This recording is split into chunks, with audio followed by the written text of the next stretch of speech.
Shocking చూస్తున్నాం. కేరళపై ప్రకృతి పగబట్టింది. జనమంతా గాఢ నిద్రలో ఉండగా మృత్యువు కొండ చర్యల రూపంలో విరుచుకుపడింది. ఒకవైపు భారీ వర్షాలు, మరోవైపు కొండ చర్యలు విరిగిపడటంతో వాయనాడ్ జిల్లా చిగురుటాకులా వణికిపోయింది. మెప్పాడులో భారీగా కొండ చర్యలు విరిగిపడ్డాయి. ఇప్పటి వరకు 50 మందికి పైగా మరణించినట్లు అధికారులు తెలిపారు. శిథిలాల కింద దాదాపు 1500 మంది వరకు ఉండవచ్చని అంచనా వేస్తున్నారు. వందల సంఖ్యలో ఇళ్లు ధ్వంసమయ్యాయి. ఈ ఘటనపై ప్రధాని నరేంద్ర మోడీ కేరళ సీఎం పినరయి విజయన్ కు ఫోన్ చేసి సహాయక చర్యల గురించి వాకబు చేసి తీవ్ర దిగ్భ్రాంతిని వ్యక్తం చేశారు.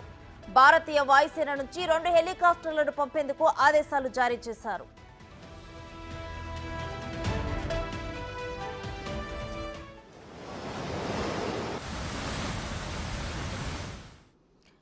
పర్యాటక ప్రాంతమైన మెప్పాడులో పరిస్థితి ఘోరంగా ఉంది.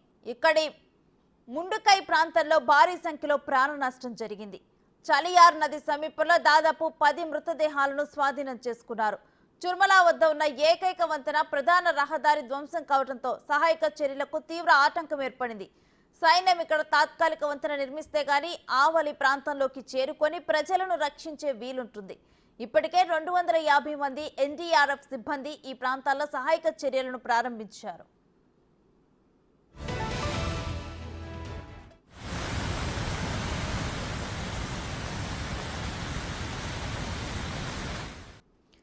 వాయుసేనకు చెందిన 2 హెలికాప్టర్లు సులురు నుంచి వాయునాడ్కు చేరుకున్నాయి. భారీ వర్షాలు కురుస్తూ ఉండటంతో హెలికాప్టర్లు కూడా పరిమిత స్థాయిలో సేవలు అందించే పరిస్థితి నెలకొంది. ఈ హెలికాప్టర్లు కొండ చర్యలు విరిగిపడిన ప్రాంతంలో ల్యాండ్ అయ్యే అవకాశం లేదు. దీంతో అవి కోజికోడ్కి తిరిగి వెళ్లిపోయాయి. ఈ దుర్ఘటనపై పార్లమెంటులో ప్రతిపక్ష నేత రాహుల్ గాంధీ, కాంగ్రెస్ అధ్యక్షుడు మల్లికార్జున ఖర్గే తీవ్ర దిగ్భ్రాంతిని వ్యక్తం చేశారు.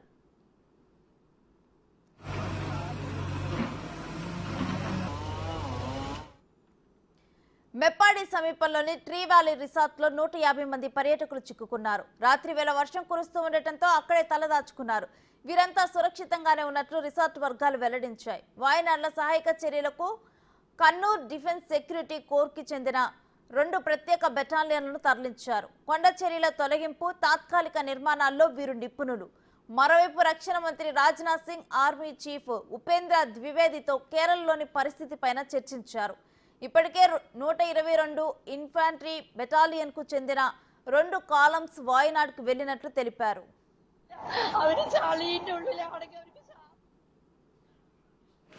Wayanad was hit by several devastating landslides. More than 70 people have been killed. Mundakai village has been cut off, and the devastating loss of lives and extensive damage is yet to be assessed due to the scale of the tragedy. I have spoken to the Honorable Defence Minister and the Chief Minister of Kerala. I request the Union Government to extend all possible support for rescue and medical care, immediate release of the compensation to deceased people, if that compensation can be increased as well, restore vital transport and communication lines, set up relief at the earliest, and prepare a roadmap for the rehabilitation of the affected families. Okay. Even as I speak, the threat of landslides looms over many areas in Wayanad and the Western Ghats. Our country has witnessed an alarming rise in the landslides in the last few years. There is an urgent need for mapping of landslide-prone areas and to take up mitigation measures and an action plan to address the growing frequency of natural calamities in the ecologically fragile region. Thank you, sir.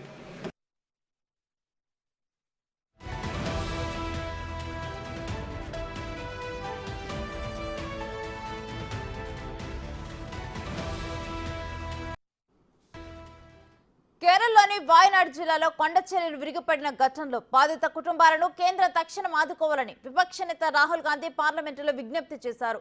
ఈ దుర్ఘటనలో దాదాపు 70 మందికి పైగా మృతి చెందారని, సాధ్యమైనంత త్వరగా సహాయక చర్యలు చేపట్టాలని కేంద్ర రక్షణ మంత్రి రాజ్నాథ్ సింగ్ ను కోరారు.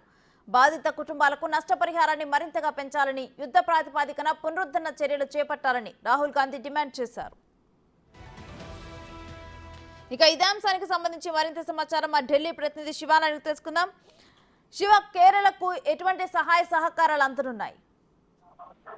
రేటు రేణు నిన్న రాత్రి 1 గంట అలాగే 4 గంటల సమయంలో 2 విడతలుగా విరిగిపడిన కొండ చర్యల వల్ల ఆ కొండ చర్యల కింద నివసిస్తున్న ప్రజలు దాదాపు 400 మంది ప్రభావితమైనట్టు తెలుస్తోంది. అయితే ఇప్పటి వరకు అందిన అధికారిక సమాచారం ప్రకారం ఈ కొండ చర్యలు విరిగిపడడం వల్ల 63 మంది పైగా మృతి చెందినట్లుగా కూడా అధికారిక సమాచారం వెలువడింది. అయితే అనేక మంది ఈ శిబిరాల కింద చిక్కుకున్నారు. వారందరినీ కూడా రక్షించేందుకు KSDMA అంటే Kerala state disaster management authority అలాగే NDRF national disaster management authority సంబంధించిన రెస్క్యూ టీమ్స్ రెండు కూడా ఈ సహాయక చర్యలో పాల్గొని వారందరినీ కూడా సురక్షితంగా రక్షించేందుకు ప్రాణాలతో రక్షించేందుకు ప్రయత్నాలు చేస్తున్నారు. కానీ రాత్రి కురిసిన భారీ వర్షాలు కంటే అందరూ కూడా గాఢ నిద్రలో ఉన్న సమయంలోనే 1 గంట సమయంలో ఒకసారి కొండ చర్యలు విరిగిపడ్డాయి. తర్వాత 4 గంటలకు ఒకసారి అంటే 2 సందర్భాల్లో కూడా గాఢ నిద్రలో ఉన్న సమయంలోనే కొండ చర్యలు విరిగిపడటం అంటే వాళ్ళు లేచి చూసేసరికి ఏం జరిగిందనేది కూడా వారికి తెలియని పరిస్థితి. కొంతమంది అయితే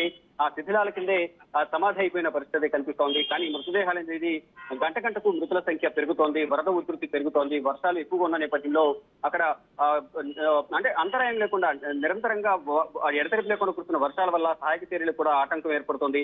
మరొక చెట్లను దొంగలను కూడా కట్ చేసి క్రేన్లతో అక్కడి నుంచి వేరే ప్రాంతానికి తరలిస్తున్నారు. ఒక ప్రాంతంలో మెప్పాడి ప్రాంతంలో ఒక స్కూల్ మునిగిపోయిన పరిస్థితి కనిపిస్తోంది. మరోవైపు అనేక వాహనాలు నేట మునిగాయి. లోతట్టు ప్రాంతాలన్నీ కూడా పూర్తిగా జలమయమయ్యాయి. అనుకోని సంఘటన వల్ల అనేక మంది ఇబ్బందులు పడుతున్న పరిస్థితి కనిపిస్తుంది.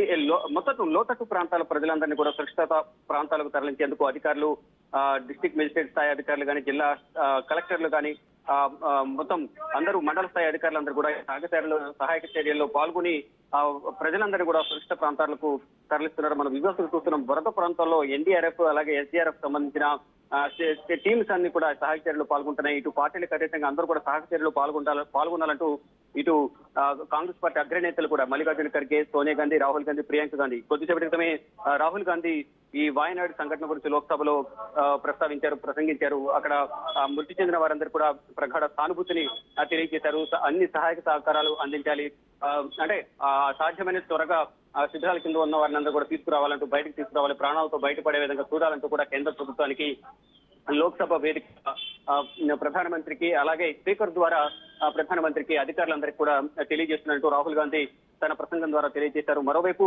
ఇప్పటికీ కూడా ఇంకా శిథిరాల కింద అనేక మంది చిక్కుకుని ఉన్నారు. కానీ అధికారిక సమాచారం అనేది ఇప్పటి వరకు ఎంతమంది ఆ శిథిరాల కింద చిక్కుకుని ఉన్నారు, ఎంతమందిని ప్రాణాలతో కాపాడగలం, ఎంతమంది చికిత్స పొందుతున్నారు అనే దానిపై కూడా అధికారిక ప్రకటన అయితే ఇప్పటి వరకు వెలువడలేదు. కానీ మృతి చెందిన వారి సంఖ్య మాత్రం ఇప్పటి వరకు 63 మంది మృతుల సంఖ్య పెరిగింది.